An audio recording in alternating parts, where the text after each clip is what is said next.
Hey, Al, thanks for watching. I just wanted to quickly inform you about my financial services agency, which operates in the life insurance space. So we help families with debt elimination plans and create tax-favored retirement solutions. We support small businesses, nonprofits, worker-owned co-ops, unions, and social enterprises with employee and member benefits. We offer white glove insurtech services to community banks, credit unions, financial co-ops, and CDFIs.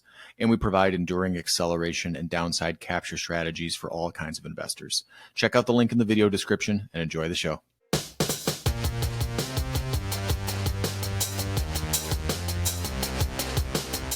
Welcome, Seth Kaplan. Thank you, Joel. Yeah, so happy to have you on today. There's so much that I feel like I want to talk with you about, to dig in with you about.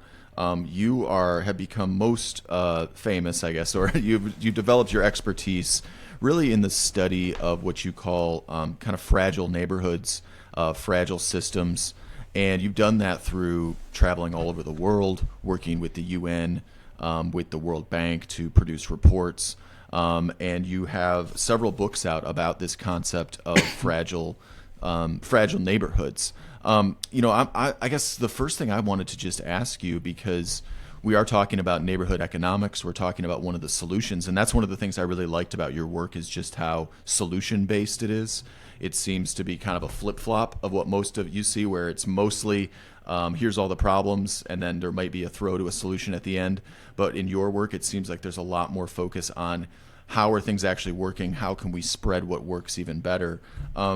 Yeah, I guess what got you first fascinated in this idea of fragility when you look at our neighborhoods and at our societies? Okay, thank you. I would say in terms of what you just said, I think there's 2 points that are really important that shaped how I approach this problem. First, as you say, I've worked in lots of countries. I mean, I've worked in over 30 countries. I've been in over 70 countries, 75 or something. Lived in many places. And just in the last few weeks, I've been in Ukraine and I've been in Tunisia for work on Libya. Libya is not safe enough to have a meeting, so we do it in Tunis. And I work in lots of places.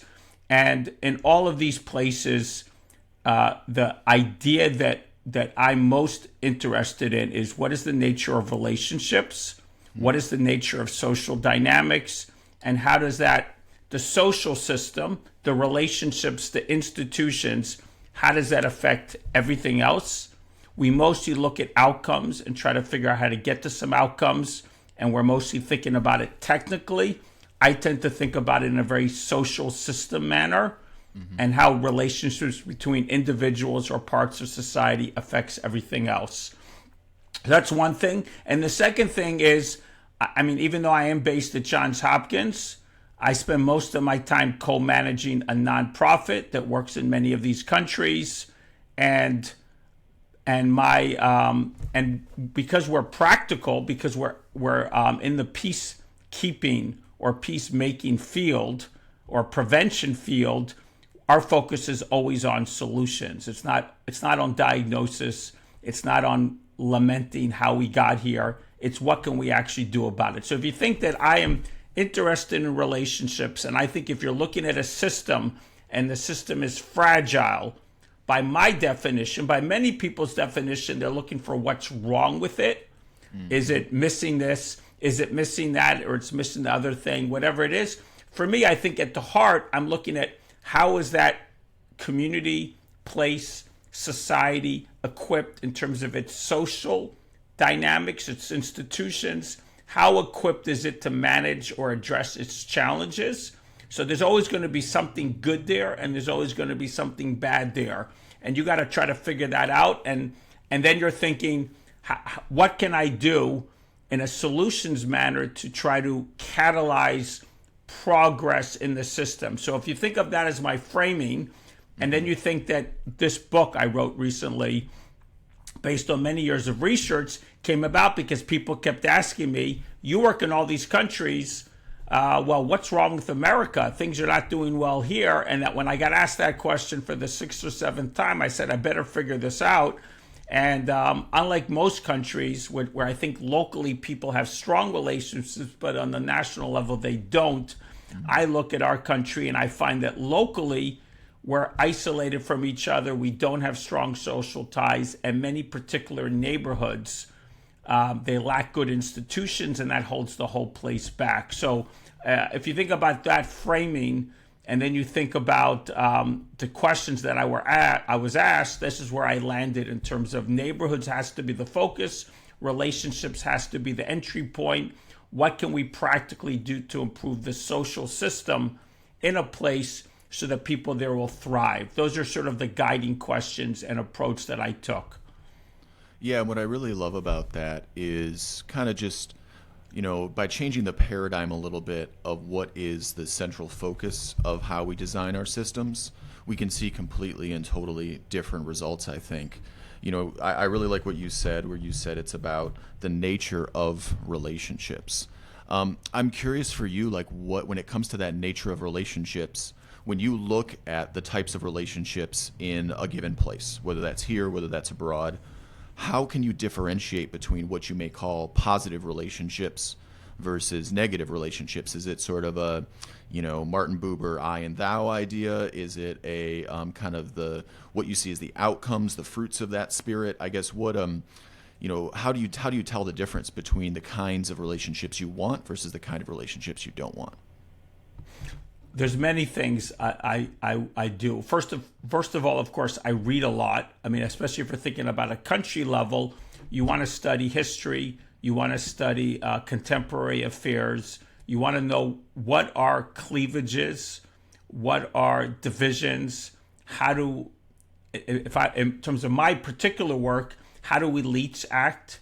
How do different ethnic, religious, clan, regional groups act in terms of the dynamic between them? Are they cooperating? Is there cohesion? Is there a common identity, or are people being divided by different identities? These are all things that matter tremendously in my countries. In terms of, but that's only point one. Another thing is, of course, you want to walk around and you want to talk to people. You want to see how people are behaving.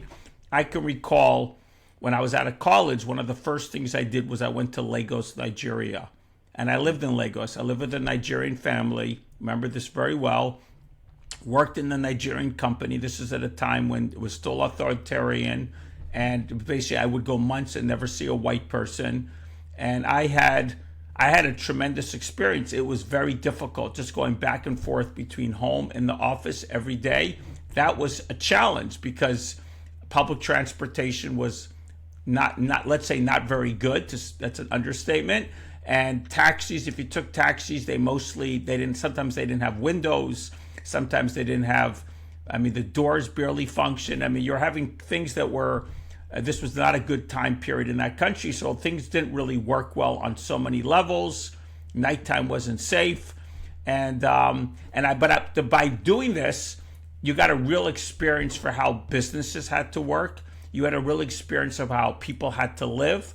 You had a real experience about who they could trust, how they solve problems.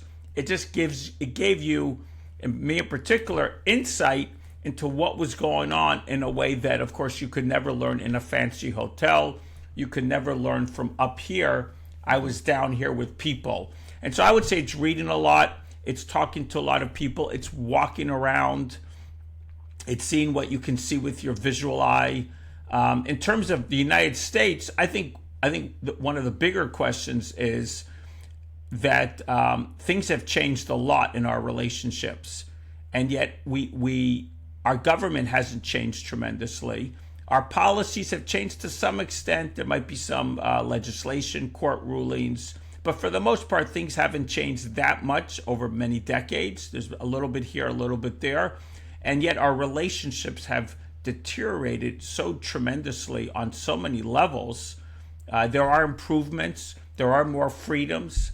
Our society has a lot more opportunity. We're much wealthier. So there's a lot of good things going on in our society, but something about our relationships has deteriorated quite substantially. So if you're thinking about this question, thinking about the United States, you're not only reading a lot, you're not only walking around, you're asking yourself this question over and over again is, what has changed that has led us to where we are? And I think that's the really big question that people have to answer if they're worried about everything from declining health to inequality, to polarization, to mistrust, whatever the big social question, if it involves relationships and the relationships have gotten much worse, you have to ask yourself, why is that and what can we do to change that? Yeah, because it seems to me that everything has its causes and its conditions, and everything that happens is going to be a cause and condition of the next thing, right? And so if we think about that sort of, because I know one thing I like too about what I heard you talk about, you mentioned kind of getting out of a siloed way of thinking when it So much comes so. to these issues. Is a lot of times we think of them as, okay, mental health is over here, physical health is over here, kind of neighborhoods is over here, the economy is over here, the power structure is over here. But having actually looking at a systematic kind of stepping back and seeing what's the bigger picture that holds all of these other things. I'm wondering if you could speak a little to those causes and conditions, to why you think we are in a situation where our mental health crisis is kind of out of control and our addictions are getting more and more serious, and the isolation that you talked about. What's your take on those causes and conditions? Okay, I think you actually have two questions there. I think you have one about this, our approach to addressing them, and why do we have these conditions in the first place. So I think one of the challenges we have is that because we're so professionalized as a society, everything gets put into different silos. And we tend to look at problems in isolation. And the way government works and the way philanthropy and nonprofit world mostly works is that they're focused on specific issues and they're trying to address those specific issues. And what happens to what I might call the horizontal? I very much want people, and this is a key message in terms of my work, is we have to think horizontal. When we're thinking in terms of these silos, we're trying to address these problems in isolation. We're never thinking, what do these problems have in common? And you talked about causes. What happens if all of the issues, depression, deaths of despair, mental illness problems, and so on and so forth, what if all of these problems, because they're getting worse at the same time, they are getting worse at the same time, what happens if they come from some common, there's something upstream that's happening in our society that's affecting them all, and yet we're looking at them one by one, trying to come up with an answer. And it's almost like we've been programmed in our education system and in our way our institutions work, is that we're thinking one by one, but no one is thinking, what about the holistic? What about the society, the community that might be causing that? So I think one of our main problems is how we've structured everything in our society to address these problems, which leads me to the question is, why are these things getting worse? Let me just put one statistic out there for you. The number of people who die from drug overdose in a single year in the United States is over 100,000, and it has been over 100,000 for several years. And that number is twice as many people as died in the whole Vietnam War over 20 years. From the mid-50s to the mid-70s, if you look at the whole range of the Vietnam War, something like 5,000 people. Don't quote me on the exact number, but it's around that number. And we've had roughly 110,000 people dying every year. And yet this is not a newsworthy item. It's hard to find, except when they announce the statistic every year, anything on it in the newspapers.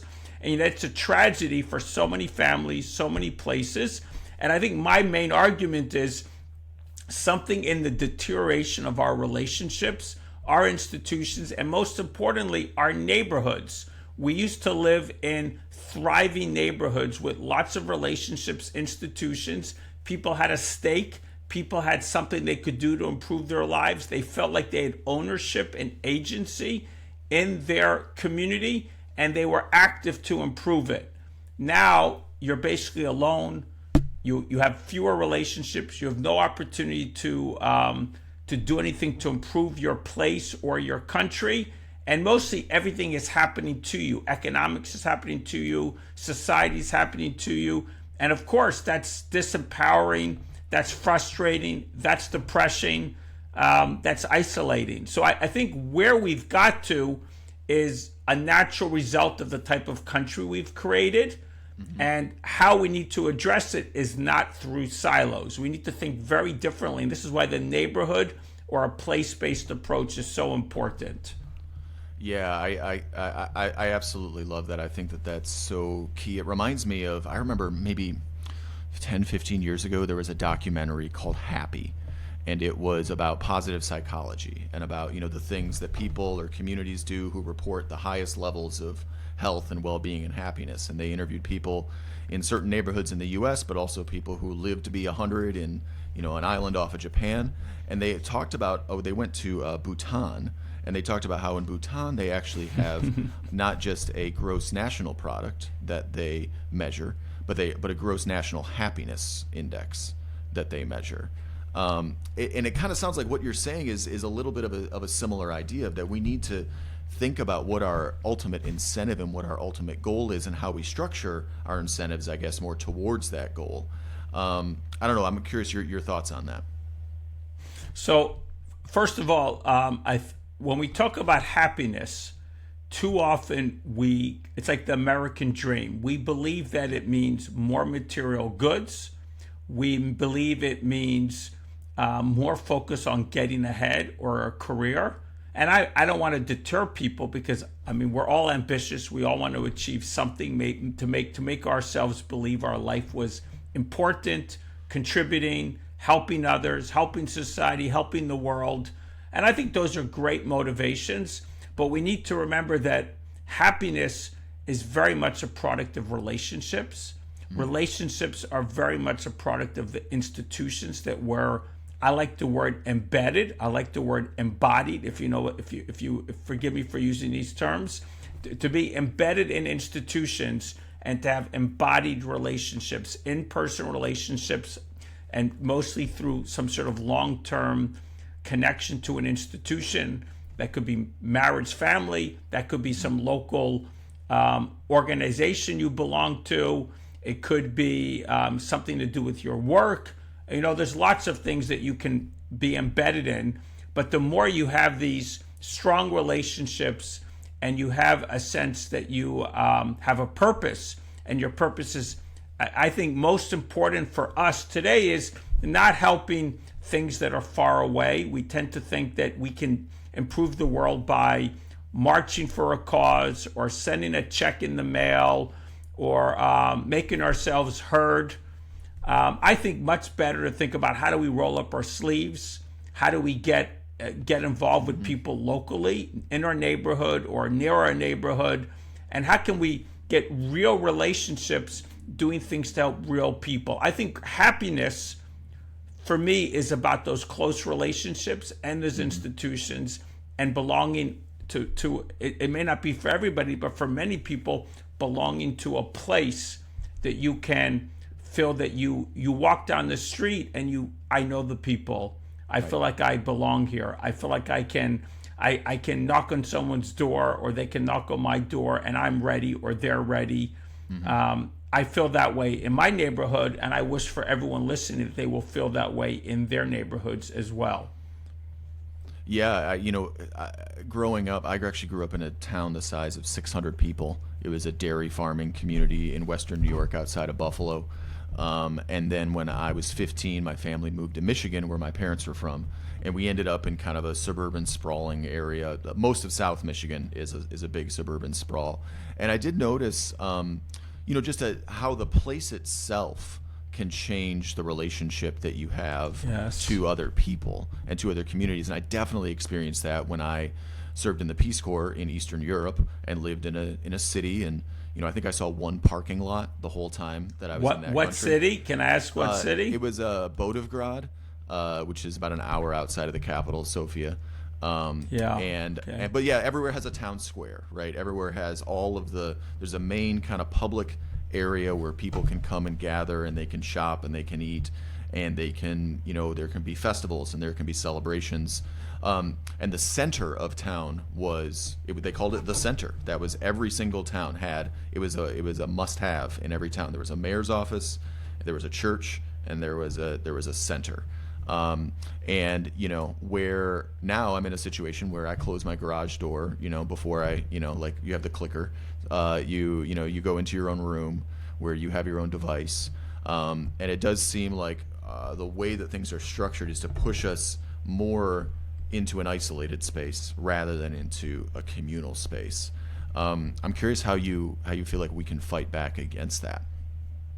I mean, I think you've hit the nail on the head in terms of how we got to where we are. I think the physical and the institutional. Physical shapes, for me, institution shapes our relationships.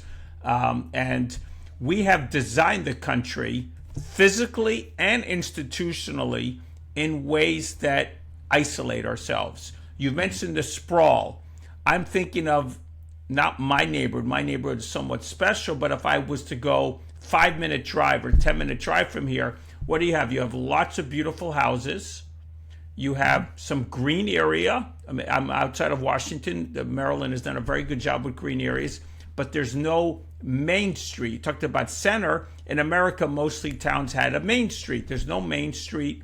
There's no local place to meet. There's no coffee shop. There might be a library someplace, but they're not neighborhood based, so they're not really bringing people together. And so there's nothing that brings, the schools are not local. If you go to church, the churches are not local. If you shop, you don't shop local.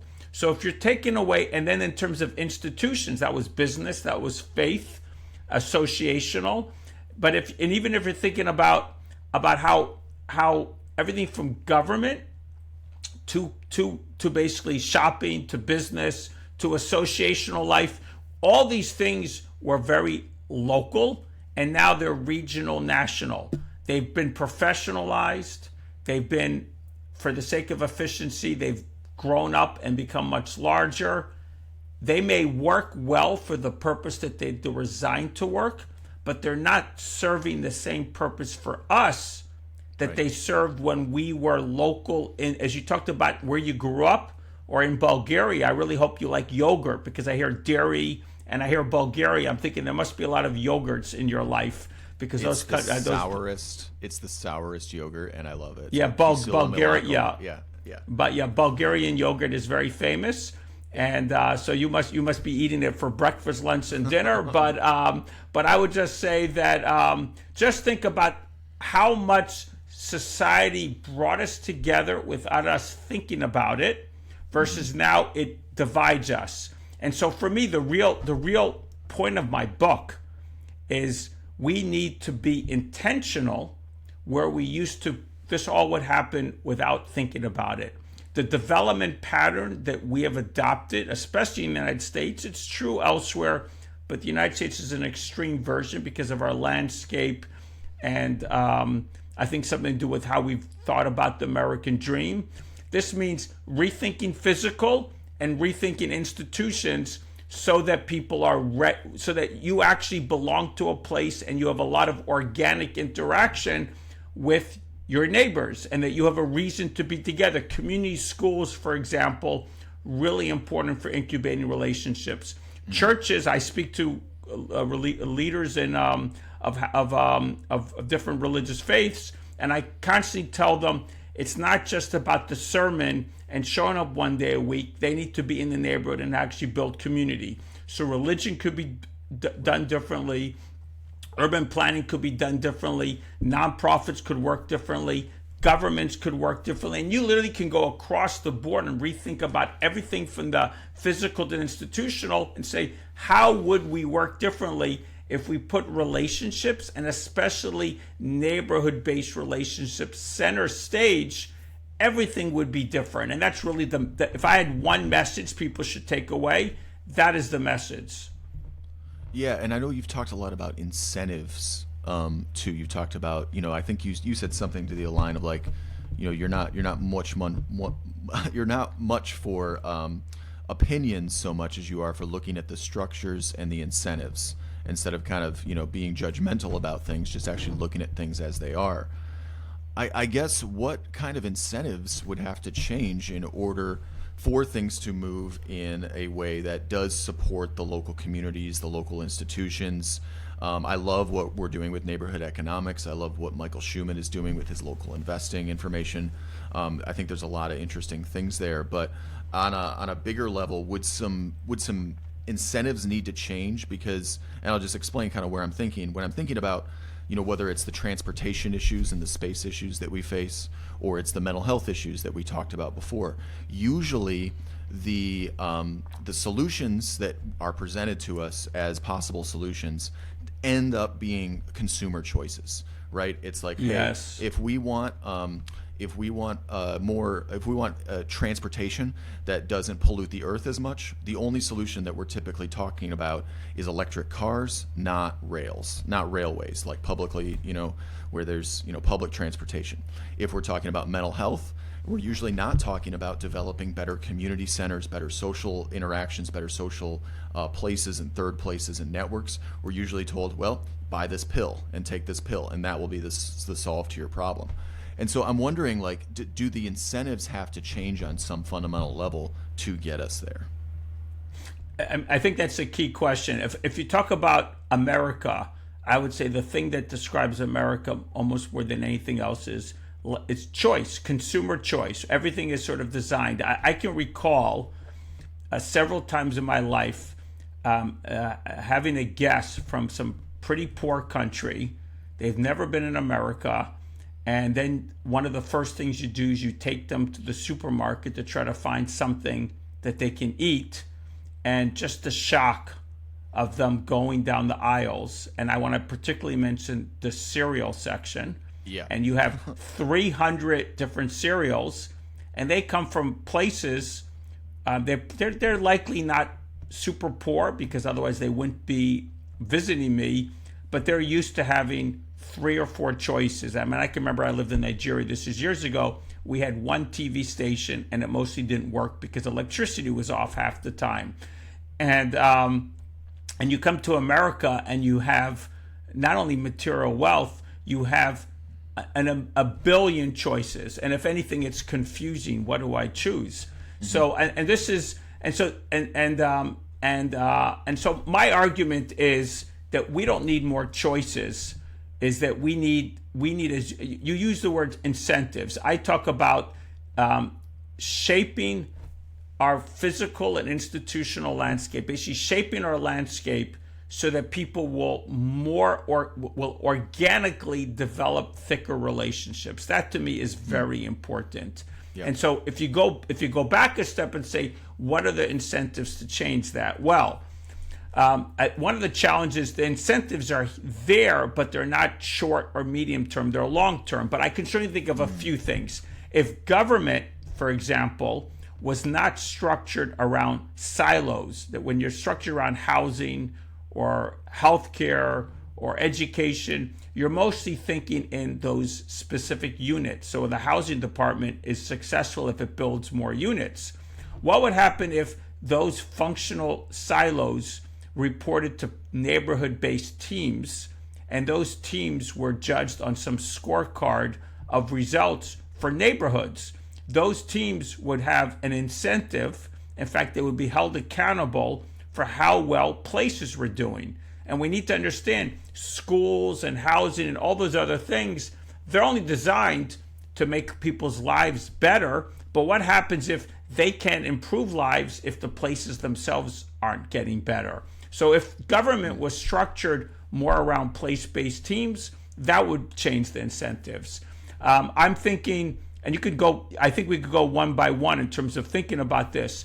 If we're thinking about government spending, for example, we just talked about how government was organized, but let's suppose that more money was distributed, not tied to transportation or not tied to so-and-so. I mean, and then local people, those local teams had more responsibility and more. So you could go and think about that. You could also think about churches. I've tried to convince my religious leaders. I've tried to convince them that it's in the long-term interests that they focus more on community building. I think they don't see it in the short term. Yeah. But I believe that one of the reasons for the great decline in religion in our society is that it's it's a very silo. We basically serve this very siloed need, and then we've branched off and done lots of other things when really our core purpose should be belief and community and nothing else. If we only focus on belief and community in terms of religion, I think I think faith would be more successful, and two, I think it would have a much larger impact. So I mean, we could go and we could talk about nonprofits or Right. philanthropy. I mean, philanthropy tends to think about very big goals. I mean, one of the key drivers of change here is you have to convince philanthropy that philanthropy's main accomplishments should be on specific places and not on the silos. And I'll just give one more example. I would say, because philanthropy drives so many nonprofits in terms of what they do, one other example I would give is healthcare. Our healthcare system is all driven by individuals. What would happen if, for example, insurance companies basically had a high number of patients in specific areas? What some of them do without actually paying attention, what would happen if the insurance companies in the health system, the incentives, would have to rethink about how this would work, but what would happen if the insurance companies or the healthcare providers had incentives that were based on how well places did as opposed to how well individuals did? It might make them much more prevention oriented. So I think you have to really go sector by sector or these different things. And we have to, incentives is key. And we have to think about what would change the incentives, because right now the incentives are working against neighborhood success. We could change them if we thought about restructuring or thought about tweaking some of the numbers. That's really what we're trying to accomplish here.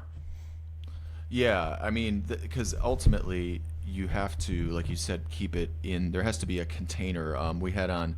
I was A talking container, it's a great word. Melissa Devereaux from Purpose Built Communities, and she said that the boundaries of the neighborhood are a gift because they give you a space to sort of operate in and to work around. I know that when it comes to this upcoming conference with neighborhood economics here in San Antonio, as someone who has studied the neighborhood and what makes the neighborhood flourish, what makes the neighborhood fragile, I got a few questions for you about all this stuff. But I guess first, what is it about neighborhood economics that you are encouraged and excited by? Well, first of all, I think neighborhood economics has done a great job of focusing on neighborhoods, and I mean, Purpose Built is another. There's a few players that have elevated the neighborhood, and I think currently the neighborhood field is punching below its weight. It's not part of the larger conversation. I mean, there's certainly lots of data coming out that neighborhoods matter for the health and social mobility and well-being of people, but it's there's not many that put neighborhood right smack in their organization name and then really focus on it. And so that's certainly important.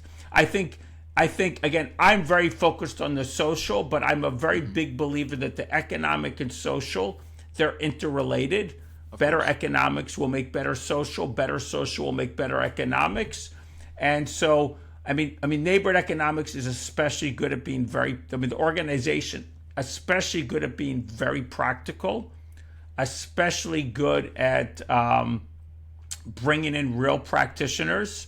Again, we have a huge problem that too much of the conversation, I mean, I live in Washington. Washington is a bubble, and much of the conversation, there's a lot of smart people, but a lot of it's very abstract, very up in the sky, very focused on what government, especially the federal government, should do. And I believe real change is going to happen horizontally. Horizontally means relationships within a neighborhood, but also horizontally across the country, driven neighborhood or place by place by place.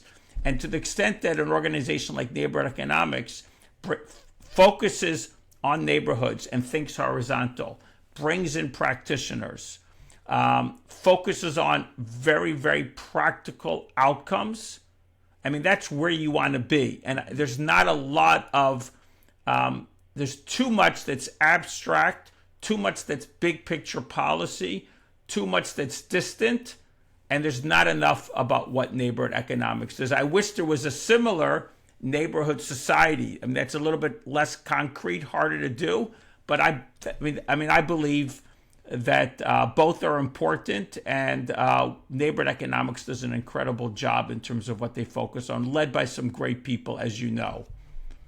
Yeah, well, one thing that I'm finding really unique and exciting for me about it is the kind of partnerships that are being created between the entrepreneurs and the business owners that come from the disadvantaged and redlined communities, along with the social support institutions that you talk about that are so important, like the churches, like the nonprofits, like the other faith-based institutions, along with catalytic capital and people who are looking to make not just a financial return on their money, but a social return on that as well. I'm curious what you might expect coming out of that type of partnership. I think the key word here you're talking about is collective action or coalition building. I mean, this is right out of the type of work that I do. If you want to make change happen, it's very important that you work on change from multiple avenues. So, I mean, I would say that to the extent that these different dimensions of the problem isn't just one thing. The problem is multiple things. Local wealth, the ability to either have or create wealth, which is close to what neighborhood economics does. It's part of what neighborhood economics does, is part of the problem. I would say this idea of belonging and cooperation and trust and institutions that bring people together. And you could go a little further upstream and talk about strong family and strong interfamily dynamics. That's like a whole different part of the problem. You could also talk about the physical. There could be something about transportation or the built environment. That's a different dimension. And so to the extent that we look at a neighborhood level and that we're able to say that these are these 3, 4, 5 dimensions of the challenges, and that we are going to bring around a big table the different actors, and we're going to try to work on these problems in parallel from multiple dimensions or multiple avenues, multiple entry points. I mean, that's much more likely to have the type of, what we're seeking here is a cascading effect that changes the system locally, and then between this local and other parts, because it's hard for a local by itself to thrive without better connectivity with the larger system. And so the extent that you're able to bring these multiple players together, and you're able to, money's one of them, local institutions, houses of worship, there's a role for different parts of the government, and so on and so forth. I mean, you mentioned Purpose Built before. One of Purpose Built, they work with a neighborhood, they build out neighborhood quarterbacks, or their network does.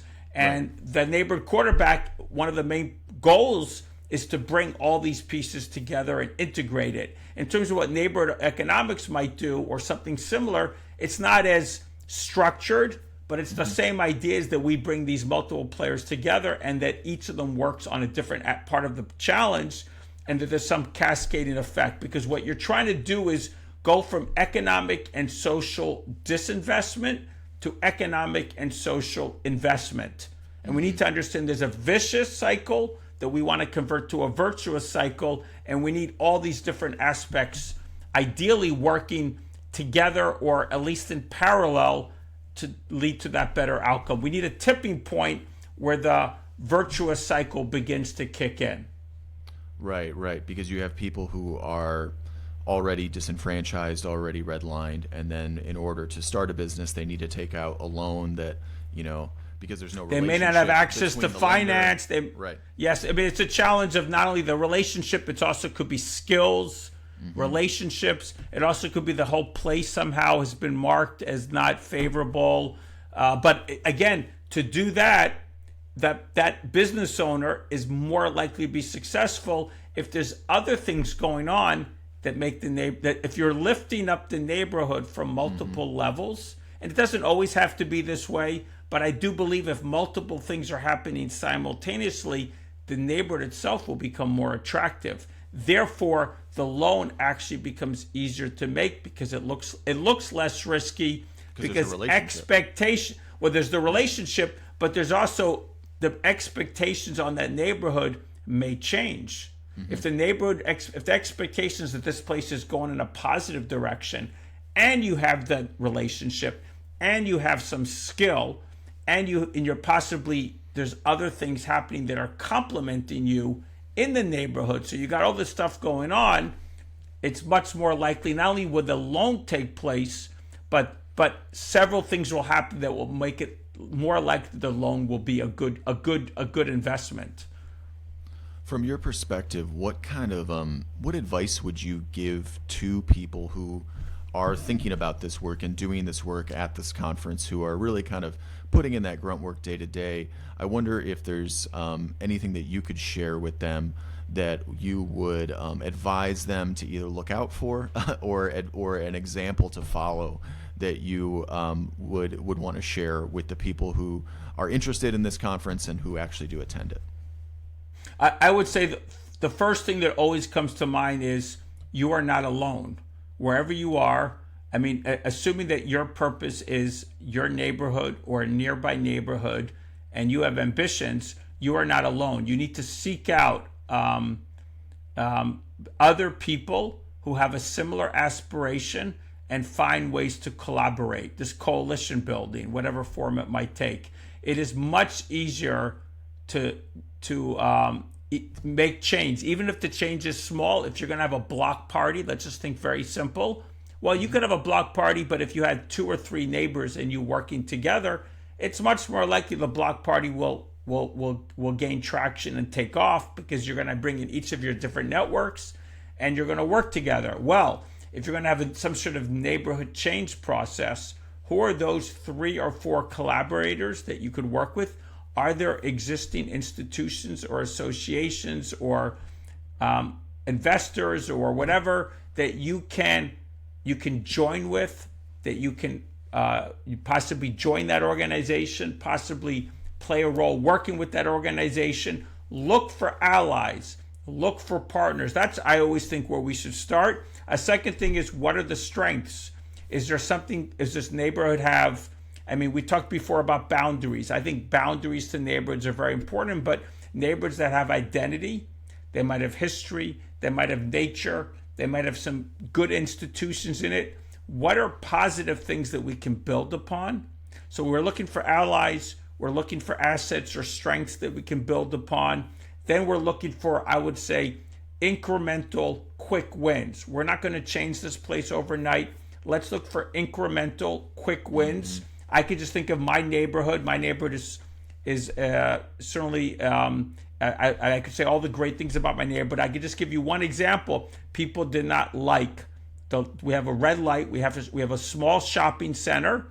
Not beautiful, but we do have a center. We do have restaurants. We do have places to meet, which is great. So I'm happy we have it, no matter how not pretty it is. But there's a red light to cross that street because it's a little bit, not a big street, but some street there with a light. Neighbors got together and says, we're gonna get the county government to change that signal, because that signal, the way it was going, was too oriented towards the cars and not oriented enough towards the walkers. And they changed the signal to whatever, make it faster, whatever it was. And very small thing that simply I feel it every time I cross it because it's less weight. And or whatever it is you do in your neighborhood, they petition that they have now make it easier to cross other streets, whatever. They have these little islands in the center. So the point is, whether it's lights, whether it's something with the streetscape, planting trees, there's all these little things you can do. So if you're talking about finance, what can we do to get an existing institution of finance that maybe make 1 incremental, 2 incremental steps to enable more people in the neighborhood to access it, if you're thinking very narrowly about finance? Or what can we do to bring in some training to help people here understand about the language, the way of thinking, the type of presentation that they might need? There's all these little things that we can do. Let's find collaborators, build allies, find organizations that we can work with, and look for incremental gains, because you want to start momentum. Right. A lot of this is about momentum and expectations. You're not going to transform, especially the physical. The physical takes a long time. But if you can begin to build trust and bring people together and bring organizations together, and you can make steps, then you begin to have a process that can move forward on a larger and larger scale over time. Yeah, no, I think you're hitting the nail on the head on all of that, because at the end of the day, when we're talking about big problems that require, it's not going to happen overnight to change a lot of these things, and it also isn't going to happen individually. You know, no one person is going to change that entire structure, and alone we might be begging, but together we can at least bargain. You know, we can become a force. Collective action is very important, and the more you have institutions that bring people together, the more likely you will hit above as opposed to below your weight. Be below your weight. Love it. That's great, man. Thank you so much for your time today. No, thank you, Joel. I'm looking forward to the continued connection and the continued conversation and being in dialogue with you. If you're able to be at the conference, I'm looking forward to meet you there in person. I'm looking forward to meeting you there. Yes, bring some Bulgarian yogurt with you. Oh man, if I could find it, I would. Yeah. I'll just tell you. I'll tell you one anecdote before I go. I lived in Japan at one point, and the most famous yogurt there, I don't know how it came about, was there was a brand called Bulgarian yogurt. Oh, okay. I think that was actually the name. I remember this, so that's why I know a little bit about it. So anyway. Yeah. I don't know if that exists here, but I can tell you it does exist anyway. But anyway, thank you so much, Joel. Pleasure to meet you. I hope to meet you in person. Yeah, looking forward to it, Seth. You take care of yourself, and for everyone. And reach out if I can do anything for you. And enjoy Asheville. Take care. Absolutely will do. And for everyone listening, take care. Be well. Cheers. Yeah, be well. Bye bye. Cheers. Remember, we are each other.